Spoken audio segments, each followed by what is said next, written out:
And welcome back, Southwest Florida. We're so thrilled to have here in the studio representatives from one of my favorite organizations, the Children's Network of Southwest Florida. So without further ado, ladies, let's bump. And there's nothing in these cups. And we're so thrilled to get you in here. Now, when you're with the Children's Network of Southwest Florida, we know it's got to be dealing with adoption, it's got to be dealing with foster care and all those types of things. And you cannot have anything in those cups that would have you, not able to handle your job, right? Okay, so we're gonna get to meet both of you and tell us what your responsibilities are. What do you actually do? Let's start right here. My name is Gloria Bovell, and I am a foster parent for 3 years. My name is Wendy Vernon. I'm a foster parent, and my husband and I are co-presidents of the Southwest Florida Foster and Adoptive Parent Association. Okay, tell us what's the Foster and Adoptive Parent Association. Well, we're volunteers. Obviously, we're volunteers of foster and adoptive parents who are a committee who get together to help support foster parents and adoptive parents throughout the 5 counties. Mm-hmm. What does people who are out there watching the show right now, what do they need to know in terms of getting involved with you? The association, they can volunteer hours, time to help us put on events for children, help support foster parents all over the board. I mean, there's lots that they can do to be involved. Are you seeing any special needs that children need in terms of attention in what you're doing? Yes, a lot of the kids need a lot of love and care. There are some kids with special needs, and services are provided for those kids. But the biggest thing is we need people to open their hearts and their homes for these kids. Mm-hmm. Now, why did you decide to become a foster parent?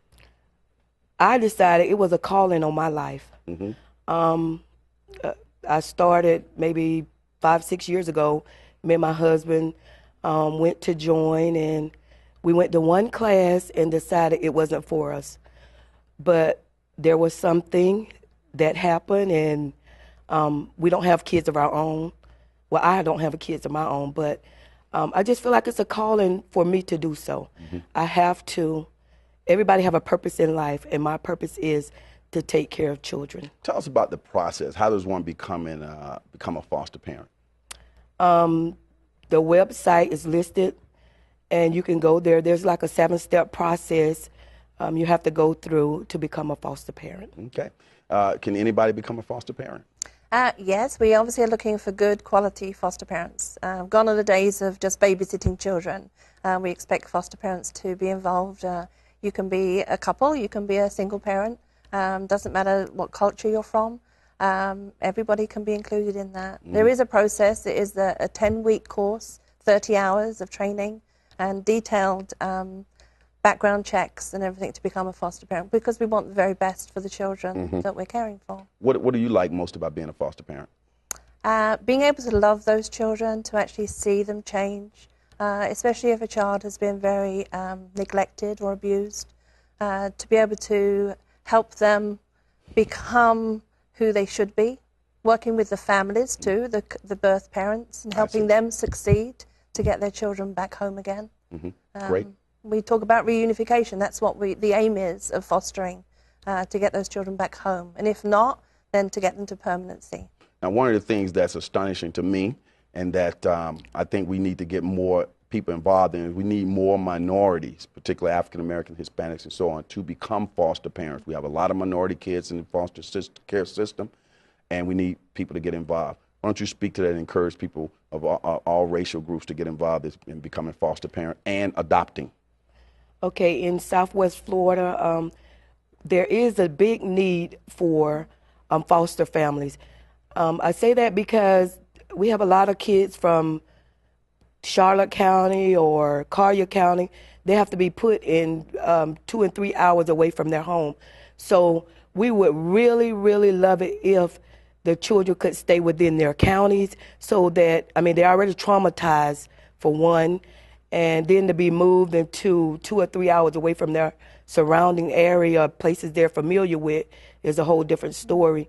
So we really encourage the need for foster families. We just really ask people to please open up their homes and their hearts for these children. These children are our future for tomorrow. Excellent. You want to add to that? Yeah, and we have a real big need for people to be able to take sibling groups and teenagers. Desperate need for teenagers to feel secure. We want them to be successful in life, and this might be their chance to be in a home that could help them succeed and go on to be very important people in the community. Now tell us about the upcoming walk, I think it is. Yeah, there's a walkathon. The 9th annual, go ahead, you're the That's flyer. Right. I'm the flyer. On October 25th, there's a walkathon that's going to be held at Pelican Preserve. It's going to be to raise awareness and to raise funds for diversion services, so we can try and keep children in the homes rather than move them out of their actual home. Okay. So that's the 9th annual Walk to Prevent Child Abuse, Saturday, October the 25th, and it starts at registrations at 7:30 a.m. Right. Put on by the Children's Network of Southwest Florida. It's going to be some free food, music, and fun, giveaway items, raffle, vendors' tables are available, dogs welcome with leashes on. See there? Yep. We got it all in. Ladies, you're doing such a valuable service for the community.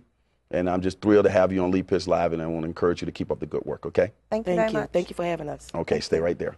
As the saying goes on this particular show, for those who say it can't be done, they're usually interrupted by those like these fabulous ladies and all the people who are involved with the Children's Network of Southwest Florida and foster care and adoption who are doing it. We come back, we'll find out what's going on with McGregor Clinic right here on Lead Pitch Live.